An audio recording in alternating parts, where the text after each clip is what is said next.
আমার কেন জানি না মনে হয়েছে যে ও দেশে নাই। হ্যাঁ, আমি একদিন ওকে বলতেছি তুমি তোমার লাইভ লোকেশনটা একটু শেয়ার করো তো। পরে আমাকে বলতেছে লাইভ লোকেশন দিয়ে তুমি কি করবা, একটু শেয়ার করো না। তো অনেক রিকোয়েস্টের পরে না ও লাইভ লোকেশন শেয়ার করছে। তারপরে মানে লাইভ লোকেশন দেখার পরে ও দুবাই। আমি লাইভ লোকেশন দেখার পরে একটা বাচ্চার হাত থেকে মানুষ চকলেট নিয়ে গেলে যেভাবে কান্না করে আমি ওইভাবে কান্না করছি। পরবর্তীতে ওর সাথে দিন রাত্রে আমি কান্না করার জন্য কোনো কথা বলতে পারি নাই। পরে ও আমাকে বলতেছে তুমি দুবাই চলে আসো। আপনি কাঁদলেন? হ্যাঁ। পরে আমি সব প্রসেসিং ওকে, আমি দুবাই চলে যাব। তখন আমার ফ্যামিলি থেকে আমার পাসপোর্ট আটকাই দিছে, তুমি যাবা না। যেই ছেলে তোমার সাথে এখান থেকে চিট করে দুবাই চলে গেছে, ও তুমি আমার নাতি সহকারে তুমি দুবাই যাবা, তারপরে তোমার এই অবস্থায় তুমি কি আসলেও সাইকো? আমার ফ্যামিলি অনেক বোঝানোর পরে আমার ফ্যামিলি বলতেছে ওকে টাকা পাঠাই দেবো, চলে আসো, ও দেশে চলে আসো, তুমি কেন যেতে হবে? ও যেহেতু বলতেছে ও আসুক না, সমস্যা কি? তুমি তিনজন মিলে যাওয়ার দরকার কি? ও একা সিঙ্গেল চলে আসুক। এভাবে ওর সাথে কথা বলার পরে একদিন এভাবে কন্টিনিউয়াসলি কথা হচ্ছে, আমি তো আর যেতে পারলাম না, কিন্তু কথা হচ্ছে ওর সাথে আমার। তখন ও আমাকে বলতেছে আমার না ফোনটা 2 দিনের জন্য বন্ধ পাবা। কেন? আমি না একটু মানে ওমান যাব আমাদের বিজনেসের কাজে। কিন্তু তুমি করো জব, আবার বিজনেসের কাজ কোথা থেকে আসলো? আচ্ছা যাই হোক, যেতে হবে। তো ও তো আর জানে না যে ওর পাসপোর্টটাও এয়ারপোর্টে শো করা আছে, ও ঢুকলেই আমার ফোনে কল আসে।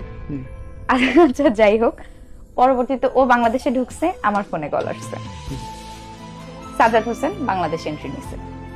ভালো, তখন আমি আমার স্টোরিতে দিছি, আজকে জানতে পারলাম বাংলাদেশের আরেক নাম ওমান। ঠিক আছে, তারপরেও সে আমাকে মানে মিথ্যা বলেই যাচ্ছে। পরে আমি বলছি বাদ দাও না, আমি তোমাকে তোমার সামনে আসছি, তোমাকে খোঁজার চেষ্টা করছি, ভয় পাও কেন? তো ভয় পাওয়ার কিছু নাই, ঠিক আছে। পরবর্তীতে ও চলে গেছে, যখন আবার ইমিগ্রেশন ক্রস করে আমার ফোনে কল আসছে, সে আবার চলে যাচ্ছে। পরে আমাকে ফোন দিতে পারে, বলছি ইমিগ্রেশন শেষ। তো তুমি এত কিছু কিভাবে জানো? আমি কি এইভাবে ও চলে গেছে। যাওয়ার পরে কয়েকদিন আমার খুব মন খারাপ ছিল যে একটা বারের জন্য এই মানুষটা চিন্তা করলো না। ঠিক আছে, ভুলটা আমারও ছিল, আমি যদি ওকে আমার বাসায় জায়গা না দিতাম বা ওর সাথে যদি আমি ইন্টারোগেট না হইতাম তাহলে মেবি এত কিছু হইতো না। ভুলটা যেমন আমার আছে, ভুলটা তো তারও আছে। তো একটা সম্পর্ক তো একদিক থেকে হয় না, অবভিয়াসলি দুইজন চাইছি দেখেই হইছে। তাহলে সাফার কেন আমি একা করতেছি? বদনামের ভাগটা কেন আমি একা নিয়ে বয়ে বেড়াচ্ছি?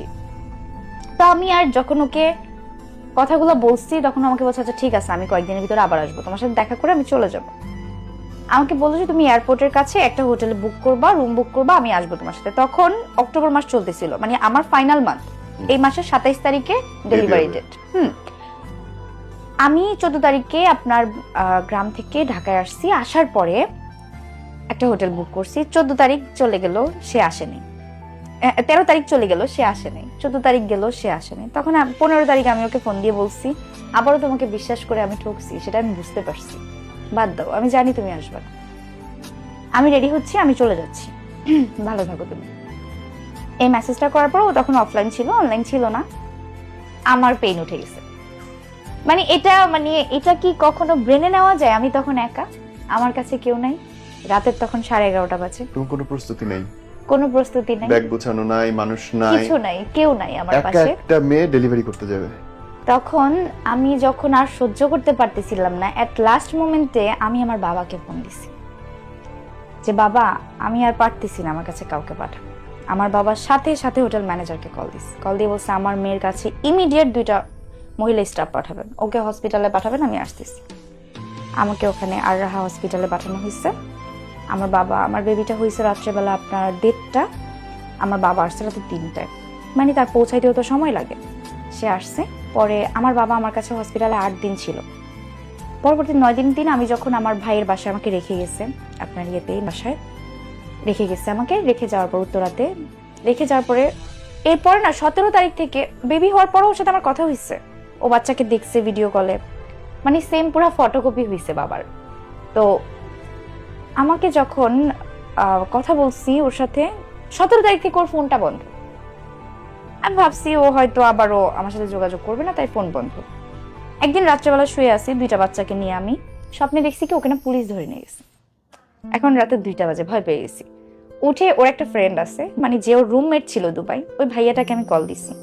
কখনো ওনার সাথে আমি কথা বলি নাই বা কখনো এইভাবে হয় নাই, তো ওনাকে আমি ফোন দিছি, ভাইয়া আপনি আমাকে বলবেন যে বলতেছে আপনাকে কেন বলবো? আমি বলছি আমি ওর বাচ্চার মা, এটা আমাকে বলার জন্য কি যথেষ্ট না এই পরিচয়টা? উনি আমাকে বলতেছে যে আপু আমি আপনাকে কিছু বলতে পারবো না, কারণ তাকে অবভিয়াসলি ওর ফ্যামিলি থেকে ফোর্স করছে তুমি ওকে কিছুই বলবা না, কোনো ইনফরমেশন তাকে দিবা না।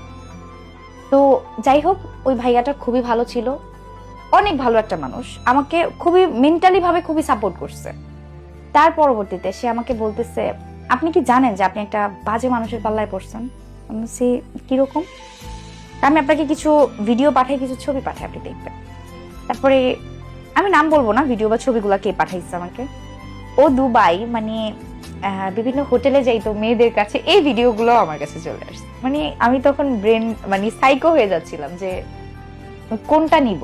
একে বাচ্চাটা নিয়ে আমি একা সেই পেইনটা নিয়ে আছি, দুয়ে এই সব ঘটনা, তিনে আমি তাকে খুঁজে পাচ্ছি না। পরবর্তীতে আমি চিন্তা করলাম যে আচ্ছা আগে তাকে আমি খুঁজি, সে কোথায় আছে। পরবর্তীতে আমি জানতে পারলাম যে তাকে দুবাই সিআইডি পুলিশ ধরে নিয়ে গেছে। ওকে দুবাই থেকে সিআইডি পুলিশ বলছে ইয়া হাবিবি তাল, ও দিছে দৌড়, ওকে পুলিশ ধরে নিয়ে